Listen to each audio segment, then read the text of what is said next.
Bonjour à tous. En 2022, le groupe réunissant les professionnels de la médiation au sein du réseau TRAM choisit de consacrer une série de rencontres à différents projets et modes d'accueil des publics handicapés dans nos lieux. Dès la première réunion, nous faisons deux constats. Le premier, le besoin de s'outiller et de se auto-former. Le second, la nécessaire implication de l'ensemble des équipes et de tous les métiers des institutions culturelles et artistiques.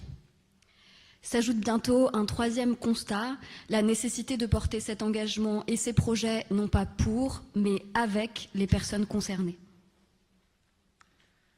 Le caractère profondément politique des questions d'accessibilité et de mixité à l'échelle des structures d'art contemporain comme de notre société se trouve alors posé.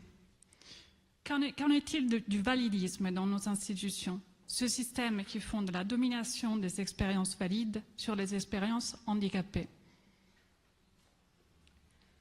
Le groupe des professionnels de la médiation propose donc au CA de TRAM de se saisir de ces questions pour en faire le sujet de la prochaine journée professionnelle, cette journée qui nous réunit aujourd'hui.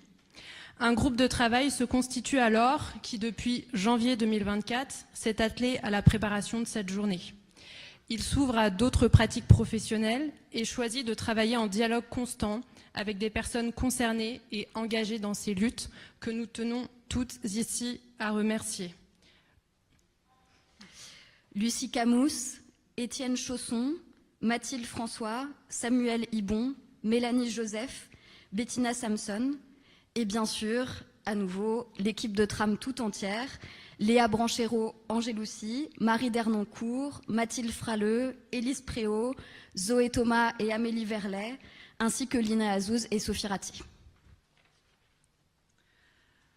Dans la myriade des expériences complexes et diverses qu'accueillent nos institutions d'art aujourd'hui, force est de constater que les personnes handicapées sont largement sous-représentées et négligées dans les pratiques de nos lieux.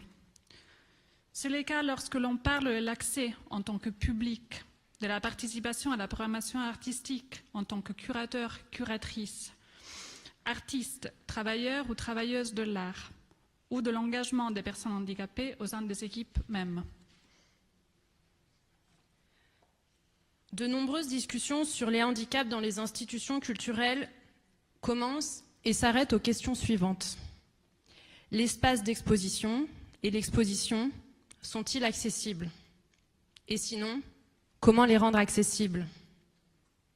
L'exercice qui consiste à se poser la question de l'accessibilité de nos institutions en examinant la mise en place d'aménagements spécifiques pour les visites, vérification des rampes d'accès, utilisation de systèmes sonores amplifiés ou sous-titrage d'un film par exemple, nous semble bien évidemment une étape essentielle, mais absolument insuffisante.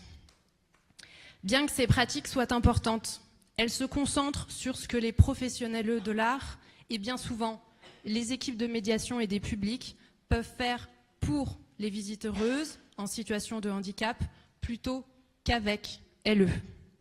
Ces conversations laissent bien souvent de côté le sujet de la représentation des artistes et travailleuses de l'art handicapés au sein de nos programmations comme de nos équipes. Le programme de cette journée est pensé pour inviter les équipes des institutions culturelles et la diversité des métiers qui les constituent, directrices, curatrices, chargées de la programmation artistique, chargées de production, chargées des bâtiments, chargées de la communication, régisseuses, chargées d'accueil et de médiation, éducatrices, personnel d'entretien, etc., à se questionner sur les formes de validisme aujourd'hui profondément enracinées dans nos pratiques professionnelles quotidiennes comme dans notre société. Nous vous proposons de nous mettre collectivement dans une position d'apprenants et d'apprenantes en dialogue avec les artistes, curatrices, penseuses concernées et engagées dans ces luttes antivalidistes qui interviendront tout au long de la journée. Il s'agira peut-être moins d'apprendre que d'apprendre à désapprendre en nous demandant, accessible, le sommes-nous vraiment? L'autocritique nous apparaît être une étape fondamentale pour revoir nos méthodologies et nous engager pleinement, tous ensemble, dans ce vaste chantier.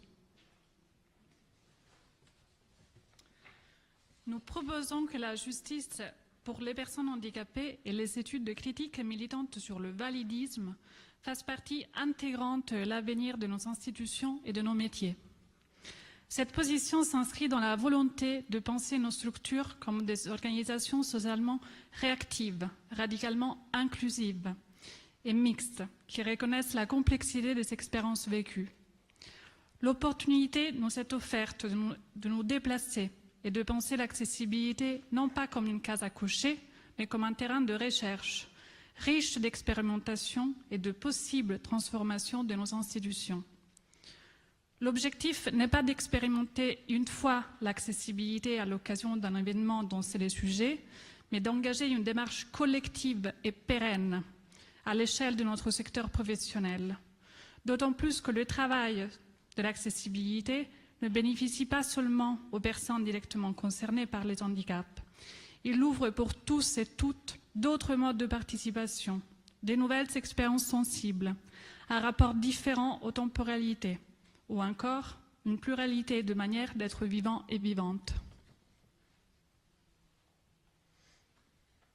Avant de commencer cette journée, qui a déjà un peu commencé, nous tenions à vous partager ces quelques règles de savoir-vivre antivalidistes proposées par Ostensible. Ne pas poser de questions sur le handicap d'une personne, cela dit que la personne concernée se sente libre d'en parler ou non, par elle-même ou par un tiers. Ne pas décrire le handicap d'une personne sans son consentement. Cela dit que la personne concernée se sente libre d'en parler ou non, par elle-même ou par un tiers. Ne pas infantiliser la personne, attendre qu'elle s'exprime par elle-même ou un tiers et qu'elle exprime ses besoins. Ne pas dire les handicapés eux, mais les personnes handicapées eux, ou, si certaines le préfèrent, les personnes en situation de handicap.